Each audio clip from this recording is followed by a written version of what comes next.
The first snowfall of the season always made everything look cleaner than it really was, like the world had decided to hide its cracks under something soft and forgiving, and for most people in the neighborhood that illusion was enough, but for me it was just another layer of work, another early morning, another reason to climb into the old plow truck before sunrise while everyone else stayed wrapped in blankets pretending winter was something gentle instead of something that demanded effort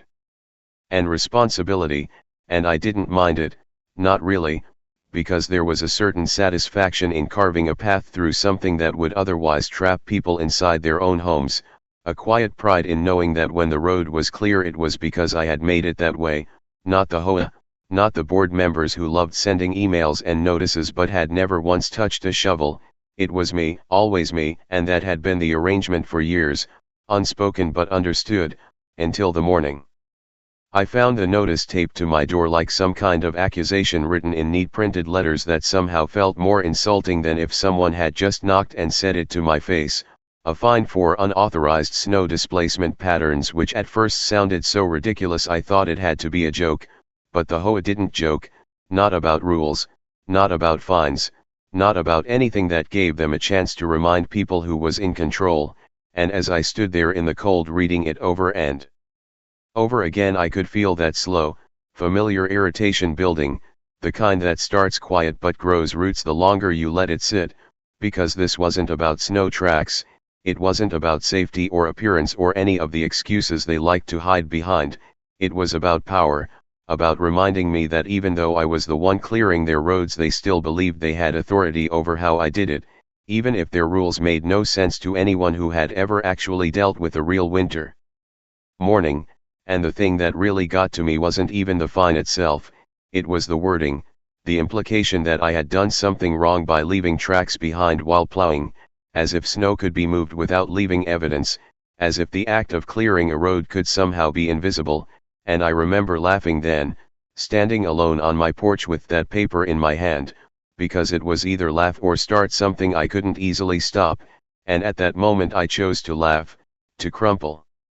the notice and shove it into my pocket and get back to work, because the road still needed clearing whether the HOA appreciated it or not, and I had always believed that doing the right thing didn't depend on recognition, but that belief has limits, and I didn't realize how close I was to reaching mine until later that day when I found a second notice waiting for me, this one more formal, more direct, stating that the fine would stand and would increase if the issue wasn't corrected, and that was when something shifted, not loudly, not dramatically, but in a quiet, deliberate way that felt more permanent than anger, because anger burns out, but this was different, this was a decision forming, slow and steady, the kind that doesn't need to announce itself to be real, and I remember looking out at the road then, at the clean path I had carved through the snow just hours earlier, at the tire tracks from the neighbors who had already used it without a second thought, and realizing something that should have been obvious from the beginning, that the HOA's authority only existed because people allowed it to, because people like me kept doing the work that made their rules seem meaningful, and the moment that work stopped, so did the illusion, and I wasn't planning anything yet, not exactly, but the idea had taken root, the simple, undeniable truth that if they wanted to treat my work like a problem instead of a solution, then maybe they needed to experience what it looked like without it, and that thought stayed with me as the day went on, as more snow fell and the sky turned that heavy gray that promised a long night ahead, as neighbors waved and drove by on the road I had cleared, unaware of the small shift that had already begun, unaware that the next snowfall wouldn't be like the others, because for the first time since I had moved there I was seriously considering what would happen if I just didn't start the plow at all. By the time the second storm rolled in that week the neighborhood had already settled into its usual rhythm of quiet dependence, the kind people never admit out loud but rely on completely, driveways clear just enough to get out, cars moving without hesitation, the road always open as if winter itself respected some invisible boundary, and I had always been part of that illusion without thinking too much about it, just another early riser doing what needed to be done before anyone else even looked outside. But this time was different because the paper from the HOA was still sitting on my kitchen table, smoothed out after being crumpled, its words somehow sharper now that I had read them more than once, and instead of reaching for my keys when the snow started piling up against the windows, I just stood there for a long moment watching it fall, thick and steady, the kind that doesn't stop quickly, the kind that builds weight with every passing hour, and there was a strange calm in that moment, not the kind that comes from peace but the kind that comes from finally deciding something you've been circling around without admitting it, because I knew exactly what I was doing when I turned away from the door and left the plow parked where it was, untouched, silent, and for the first time in years the road outside remained exactly as the storm intended it to be, buried and slowly disappearing under layers that erased yesterday's effort completely as if it had never existed at